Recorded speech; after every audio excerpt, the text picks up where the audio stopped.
All right, so digital privacy. You ready to like really get into it? We're going way past clearing your cookies. We're talking the deep end here.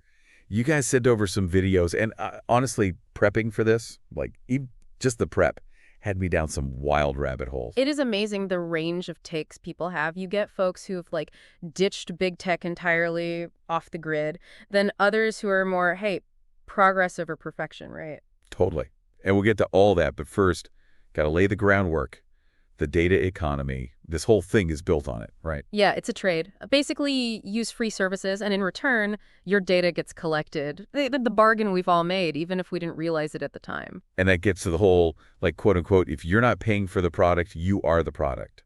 But what really gets me is just how much data they're gathering. It is mind-blowing. Not just like what websites you visit, way more than that. What you buy when you sleep, even your BMI, they get that. It's almost like a digital twin, except the twin's only purpose is to be analyzed and sold, right? Exactly. Companies, they love this data, obviously. But then you've got data brokers on top of that. Buying, selling this info, making whole dossiers on people. So even if you're cool with, say, Google knowing your searches, it's this whole other layer of data brokers most folks don't even know exist. That's the scary part. This data, yeah, it's for ads, sure, but also risk assessment, credit scores, even jobs. And most of it, we've never okayed. So this massive data machine just churning away behind the scenes. Now, there's always folks who say, I got nothing to hide. What's the big deal? Oh, yeah, that's a classic. But the thinking's flawed. Think of it this way. Would you give me your house keys, all your passwords, just because you're innocent? Right, because it's not about being ashamed. It's about control. Like, even if I trust you, what if someone else gets that info? Wrong hands, you know? Exactly. And online, it's near impossible to know WHO has our data, what they're doing with it. The whole thing's so complex. It's like, where does it even go? Which brings us to the real-world impact. And this is where it gets unsettling. We found some stories, man. They really make you think. Like this dad, Mark, he took pictures of his toddler, medical situation, got to show the doctor. Nothing weird, right? But he was using his Android. So Google Photos, their algorithms flagged it as, get this, child abuse material. Absolutely horrific. Poor guy. His whole Google account gone. Years of emails, photos, everything.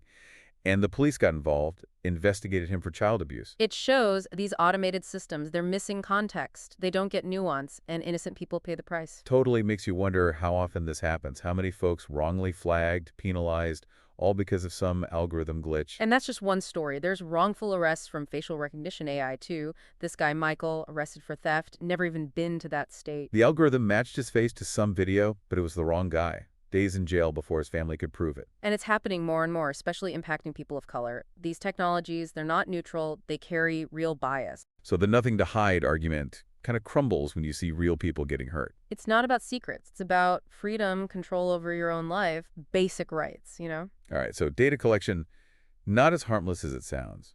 But now, things get creepy. We're talking straight up spying. People watching your every move. That Amazon Ring thing, for example, employees were literally watching customers' videos, footage from inside their homes. Wait, hold up. Like, just casually watching people in their living rooms, seriously. And it gets worse. Reports said some were specifically looking for cameras pointed at, like, bedrooms, private spaces. That's just so messed up. And not just a few bad apples. This was happening systemically. Yeah, it makes you question corporate responsibility, the whole lack of oversight in big tech. And it wasn't just Amazon. Tesla employees, they were sharing footage from car cameras, too.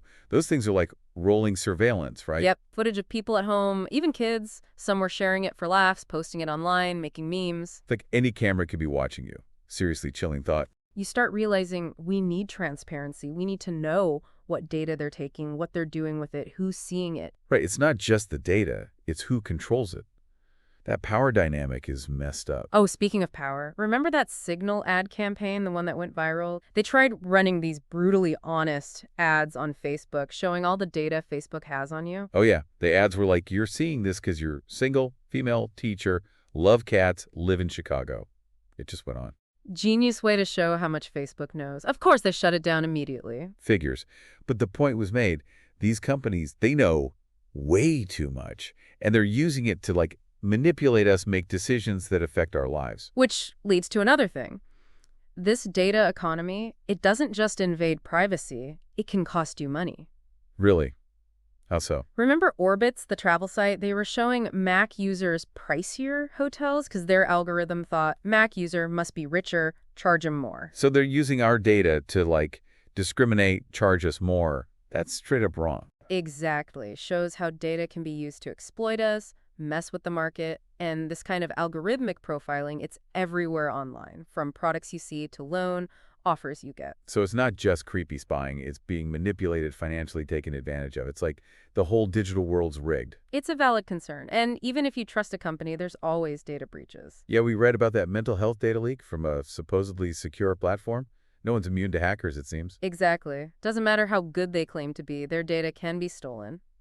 And then your info is out there. So even if you're Mr. Clean, nothing to hide, your data's still at risk. This is all feeling kind of overwhelming, to be honest. Like, we're stuck in this system, no way out. I get that feeling, but you're not powerless. You've got choices. Digital privacy, it's a journey, not a finish line. Even small steps help. Okay, that's good to hear. So what can people do, like actually do, to protect themselves online? Well, you can start with easy swaps. Ditch Chrome, try a browser that cares about privacy more, like Brave or Firefox. And search. Google knows everything we search for. Right, so try DuckDuckGo. It's a search engine that doesn't track you or collect your data. For messaging, I hear Signal's the best for privacy. It is end-to-end encryption, so only you and the person you're talking to can read the messages. Not even Signal can see them. Email too. I'm guessing Gmail's not ideal. Try Proton Mail. They're secure, end-to-end encryption again, and they don't track your emails. So for everything we use, there's a better option, basically. It's not about going full hermit, just making smarter choices. Exactly. And for extra security, a VPN's a good idea. VPNs, yeah. I've heard the term, but how do those actually work? Think of it like this. When you send a postcard, anyone can read it, right? A VPN's like putting that postcard in a sealed envelope. Your data's the postcard, VPN's the envelope. So it encrypts my data, makes it unreadable to snoopers. Yep. And it masks your IP address, your online address, makes it harder for websites to track you. So if I'm on public Wi-Fi, like at a coffee shop, and someone's trying to snoop, a VPN blocks them. Yep, adds that extra layer of protection. And there are different types of VPNs out there. Some faster, some more secure, some better for streaming. It really depends. It's a whole world, man. I get why you said it's a journey. It's not just flicking a switch. It's learning as you go, finding what works for you. Exactly. The more you know about the risks and the tools, the better choices you can make to protect yourself. Okay, so we've got browsers, search, messaging. Any other parts of our digital lives where we can be smarter about privacy? Oh yeah, lots. Cloud storage is a big one. Lots of those popular services, Google Drive, Dropbox, they have access to your files. So even if I've got a password on them, the company can still see what's in there. They could, yeah. Might not be actively looking, but they have the ability. If you're serious about privacy, look into zero-knowledge cloud storage. Zero knowledge, what's that? It means even the company can't see your stuff. Files are encrypted before they even leave your device, and only you have the key to unlock them. Wow, that's next level. It seems like these privacy solutions are getting pretty high tech. They are. It's a constantly evolving field. New tools, new techniques, all the time. So the journey never really hand, huh? Always something new to learn. That's part of the fun. Digital privacy isn't a one-time thing. It's constantly adapting to new tech, new threats. I gotta say, I'm starting to feel more in control. Before this, I felt kind of helpless against these tech giants. Like, they owned all my data. Now it's like there's options, ways to fight back. That's the spirit. It's not about paranoia or ditching tech altogether. It's about being informed, making choices, protecting what's yours. And spreading the word, right? The more we talk about it, the more pressure on companies and governments to do better. 100%. We need open conversations about data collection, surveillance, the ethics of it all. Gotta hold these powerful groups accountable. All right, so we've covered why privacy matters, the risks, and some steps folks can take. But what do people get wrong about all this, like common misconceptions? The biggest one. Thinking privacy is just about hiding bad stuff. Nothing to hide, nothing to fear, right? But it's about control, choice, freedom. Like, you have the right to choose what you share with who. Yeah, like I might not be doing anything shady in my backyard, but I still want a fence, you know? My space, my rules. Exactly. And another one is thinking it's all or nothing. Either off the grid completely or give up all your data. But there's a middle ground. Tons of options in between. It's progress over perfection, right? Any step towards privacy is a good step. Totally. You don't got to be a tech whiz to make a difference. Even simple stuff like a different browser adds up. And as more people do it, the more demand there'll be for privacy-focused stuff, right? That's the hope. Got to create a market where privacy is actually valued. So it's not just personal choices. It's about changing the whole culture, making privacy a right, not something we sacrifice for convenience. Well said. It's about taking back control, making tech work for us, not the other way around. Those are some powerful words. And it's not just company, it's governments too, with all their surveillance programs. Oh, absolutely. Governments are gathering tons of data on us, often without much oversight. We got to be aware and push for transparency, safeguards. It's easy to feel small against these systems, but we can't give up the fight. Got to keep pushing for our rights. 100%. It's a fight worth having because privacy, it's not just about data, it's about freedom, autonomy, basic human dignity. We've covered a lot in this deep dive. It's a complex issue. But if you had to boil it down to one takeaway for our listener, what would it be? Start asking questions. Question everything you think you know about privacy.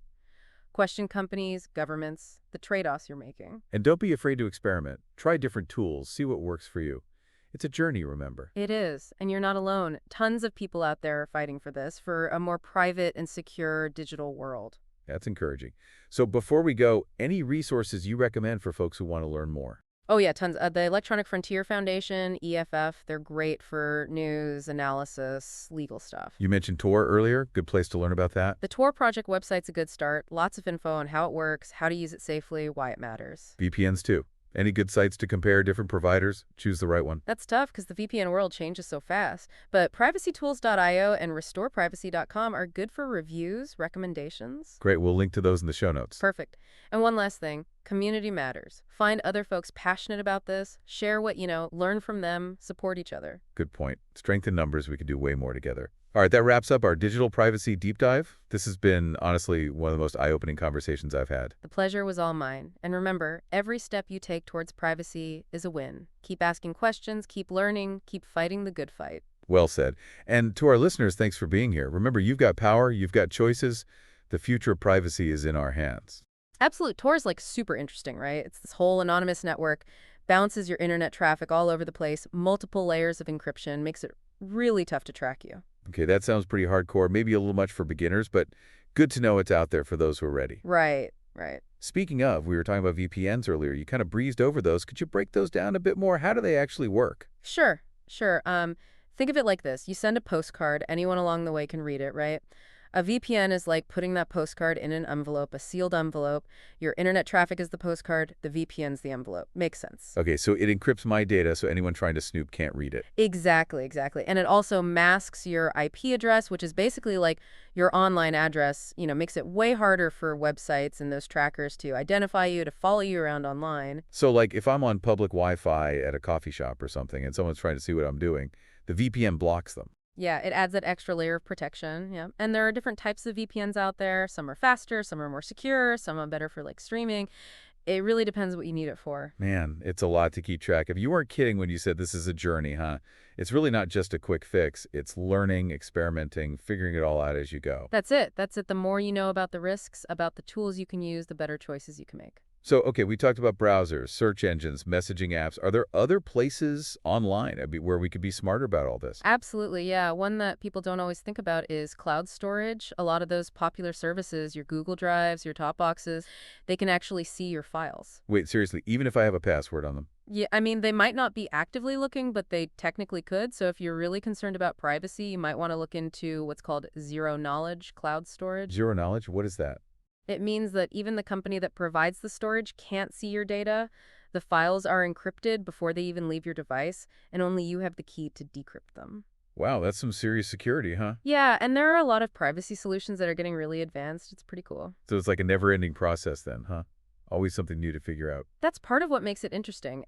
Digital privacy isn't just a static thing. It's constantly evolving, right? You got to adapt to new technologies, new threats, new everything. You know, I'm starting to feel a lot more empowered. I came into this thinking, man, these big tech companies, they've got all the power, but now it's like there's stuff we can do. Exactly. You're not powerless. It's not about being scared of technology or anything. It's about understanding it, making choices, and protecting yourself. And like you said before, spreading the word, getting other people talking about it, putting pressure on the companies and governments to change how they do things. Yeah, for sure. We need more open conversations about all this data collection, about surveillance, about the ethics of it all. We got to hold these powerful groups accountable. So we've talked about why this all matters, the risks, some things people can do. What are some things people get one wrong about digital privacy? What are some common misconceptions? One of the biggest ones is that privacy is only about hiding bad stuff. Like, if I have nothing to hide, I don't need privacy. But as we talked about before, it's about control. It's about having the right to choose what you share with who. Yeah, it's like I might not be doing anything illegal in my backyard, but I still want a fence, right? It's my space. Exactly. And another big one is that people think it's all or nothing. Like, you either have to go completely off the grid or just accept that your data is being collected, but there's a whole spectrum in between. Like you said, progress over perfection. Every step towards privacy is a good step. Right. You don't have to be a tech genius to make a difference. Even small changes like switching to a different browser can have a real impact. And if enough people make those small changes, it starts to add up. Exactly. That's what we need. We need to create a market where privacy is actually valued, where companies are rewarded for protecting our data. So it's not just about individual choices. It's about changing the whole culture around this stuff, making privacy a right, not something we just give up. It's about taking back control, making tech work for us, not the other way around. Couldn't have said it better myself. And it's not just tech companies, right? It's governments, too, all these surveillance programs. Absolutely. Governments all over the world are collecting tons of data on their citizens, often without much oversight or accountability. We need to be aware of this. We need to push for more transparency, more safeguards. It can feel overwhelming, going up against these massive systems, but we can't just give up. We have to fight for our rights. It's definitely a fight worth having because ultimately privacy is about more than just data. It's about freedom. It's about autonomy. It's about dignity. Man, this deep dive has been a whirlwind. We've covered a lot of time, but if you had to boil it down to one key takeaway for our listeners, what would it be? I think the most important thing is to just start asking questions. Question everything you think you know about privacy, question the companies, question the governments, question the trade-off you're making. And don't be afraid to try things out, try different privacy tools, see what works for you. It's all part of the journey. It is, and remember, you're not alone in this. There are a ton of people out there who are fighting for a more private, more secure digital world. Right, that's really encouraging to hear. So before we wrap up, are there any other resources, websites, organizations, anything you'd recommend for people who want to learn more? Oh yeah, tons of great stuff out there. The Electronic Frontier Foundation or EFF, they're great for news, analysis, legal stuff.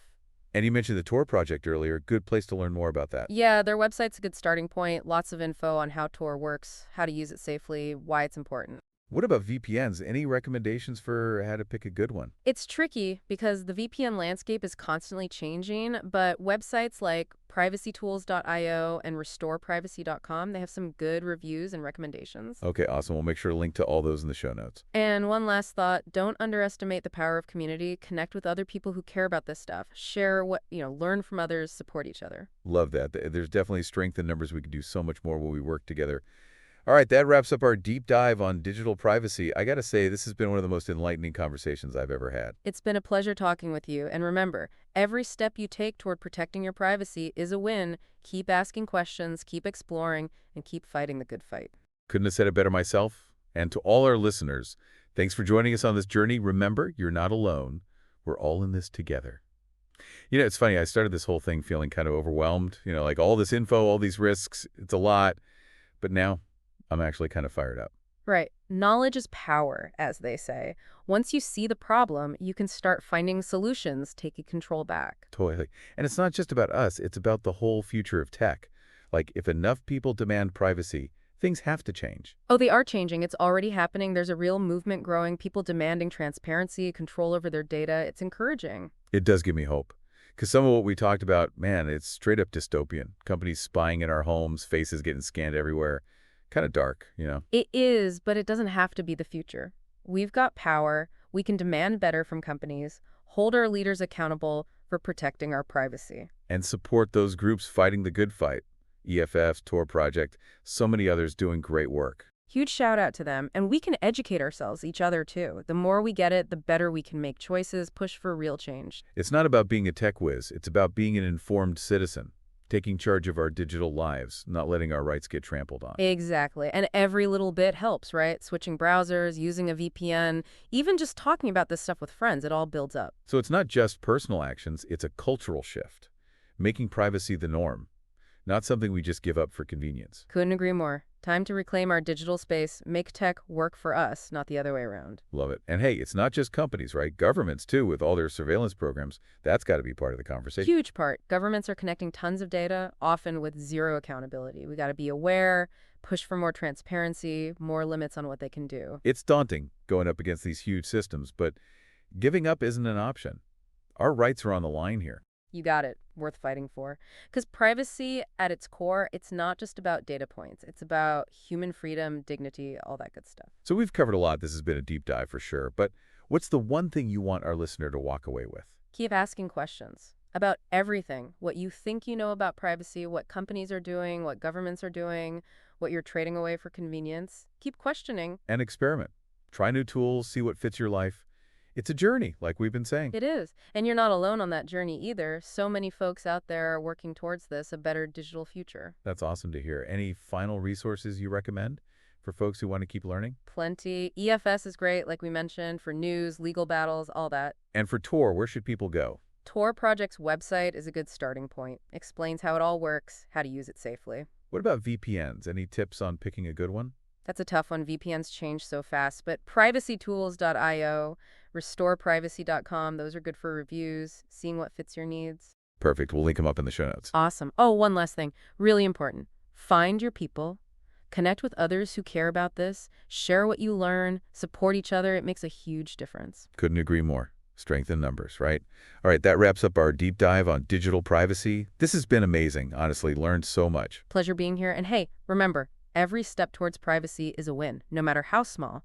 Keep learning, keep fighting the good fight. Love it. And to our listener, thanks for being here with us. Remember, you have the power to change things. The future of privacy is in our hands.